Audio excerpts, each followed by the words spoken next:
हमें माला का सहारा लेकर के अपने श्वासों में मंत्र को बसाना है, फिर ऐसे अनुराग से युक्त हो जाना है कि जैसे हम श्वास के बिना जी नहीं सकते, ऐसे हम राधा के बिना न जी सके। बात यहाँ पहुंचनी ये कम, वो तो मतलब बहिर्मुख वृत्ति में फिर इसका धीरे धीरे हम अभ्यास अंतर्मुखता के करते हैं। जब अंतर्मुख वृत्ति हो जाती है तो सही मानना, माला उठाने की इच्छा नहीं होती, सही मानना। और जहां एक माला ऐसे करो तो विक्षेप सा लगता है, जिनका प्रवेश वो समझते होंगे। जैसे आप बैठे हो, प्रतिपल मंत्र का ध्यान हो रहा, आप ध्यान पूर्वक डूब रहे हो, अब उसमें प्रत्येक गुरिया सकलाना, उसको सुमेरु आने पर गिनती किस लिए सकलाना, ये सब बाधा सी लगती है। पर शुरुआत में अगर आप ऐसा करोगे तो आप वहां नहीं पहुंच पाओगे। वहां तक पहुंचने के लिए सहयोगी है, मगर एक समय ऐसा आता है और ऐसा करना चाहिए। प्रत्येक साधक को कुछ समय तक बिना माला के मंत्राकार वृद्धि करने की चेष्टा करनी चाहिए। कभी आपका ये नाशवान शरीर है, मान लो अंगुली टूट जाए, अंगूठा टूट जाए, ये नाशवान है। अगर हमने केवल माला से अभ्यास किया तो हमारा भजन रुक जाएगा। ये अनुभव की बात कहते हैं। जैसे हमने 50 माला निज मंत्र का जब करने का नियम लिया तो 50 के बाद जो मन है ना, वो कहता है आज का काम हो गया। वो अंदर से कहता है आज का काम हो गया, मतलब वो उस समय सावधानी से अलग होने लगता है। और जब हमें प्रतिपल उसका, अच्छा, जब हमारे हाथ में माला नहीं होगी तो हमें मंत्र चलाने में मुश्किल पड़ेगा और लगेगा माला चाहिए, क्योंकि अभ्यास आपने किया है। कई तरह का अभ्यास करके इसको मन को फंसाना चाहिए। जैसे मानो माला ही है तो हमें गिनती की जरूरत थोड़ी, माला चल तो रहा है, माला ही तो चल रहा है, बिल्कुल न गुरिया है न माला है। अरे इसको फंसाने तो है मन को, राधे श्याम राधे श्याम राधे श्याम। गणना में हमें किसी को बताना है क्या, राधे श्याम राधे श्याम। फिर धीरे धीरे इसको भी बंद कर दिया। आज्ञा चक्र में हम लिखते जाते हैं बार बार नाम, बार बार नाम लिख रहे हैं। आंख खुला है तो बंद है तो बार बार नाम, एक एक मात्रा, एक एक अक्षर, उसमें हम डूब रहे हैं। अब देखो एकदम आपको एकदम रोमांच हो जाएगा, एकदम शीतलता है। जब मंत्र का तदाकार वृत्ति से 5 मिनट में तदाकार हो जाए तो 24 घंटे के लिए बैटरी चार्ज। आप समझ लीजिए, ये मतलब अनुभव की 5 मिनट अगर डूब गए मंत्राकार वृत्ति में, कुछ याद नहीं रहा बाहर, तो 24 घंटे के लिए ऐसा आनंद दे देगा कि मंत्र अपने आप चलने लगेगा।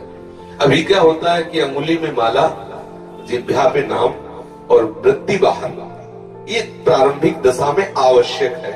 क्योंकि अगर हम प्रारंभिक दशा में केवल उसके ऊपर छोड़ देंगे तो विषयी मन वो कल्पना में फंसा देगा, नाम छूट जाएगा।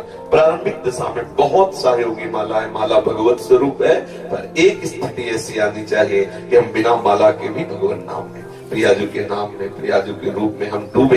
ये प्रेम रस की वृत्ति आने के लिए थोड़ा सहयोगी है, लेकिन पूरी वृत्ति माला में ही केवल ना लगा दे। ये तो देखा गया है, अंगूठा दर्द करने लगा, अंगूठे में चोट लग गई तो बहुत विक्षिप्त है, भजन नहीं हो रहा।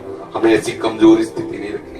जब हम गुरु कृपा से इस मार्ग में प्रारंभ में आए तो ये गुरुजनों से सुनने को मिला कि जितना जितना नाम जप करोगे रूप का प्रकाश होगा। तो लोभ गुरु के वचनों से जागृत हो गया।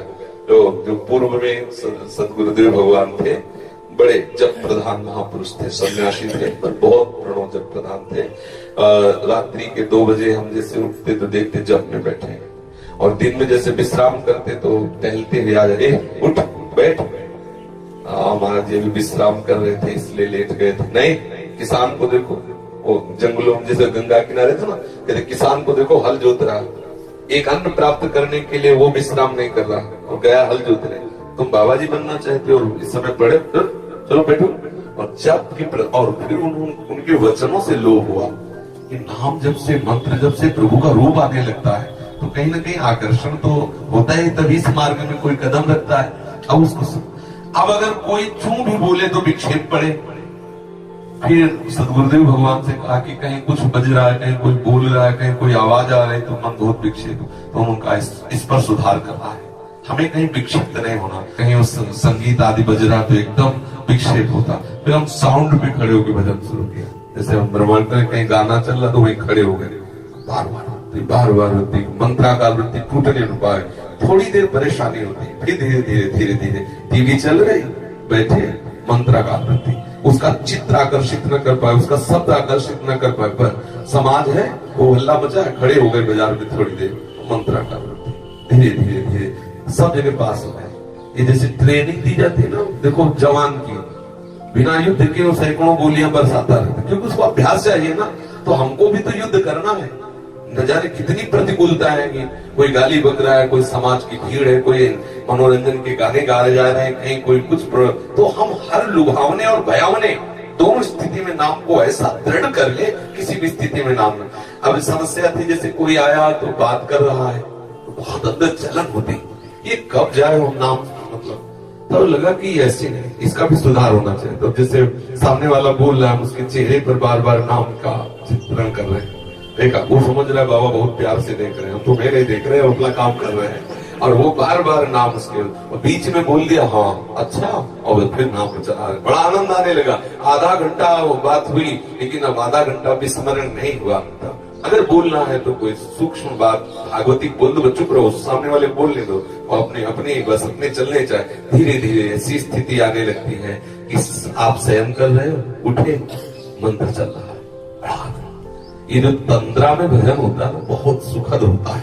नाम सो रहे, नाम जग रहे, इस स्थिति का जो भजन बड़ा आह्लाद, ये वही समझते हैं जो अच्छे साधक भजन में लगे।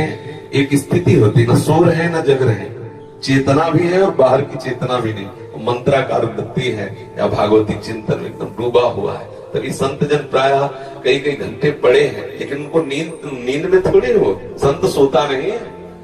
जो भागवतिक महाप्रभु सोते नहीं, उनका हृदय निरंतर भजन परायण रहता है। आंख मुंदी हुई, हो सकता है तुम्हें लगे कि सो रहे, लेकिन वो सो नहीं रहे। हाँ बिल्कुल पक्की बात, अभ्यास में कमी नहीं रखनी चाहिए।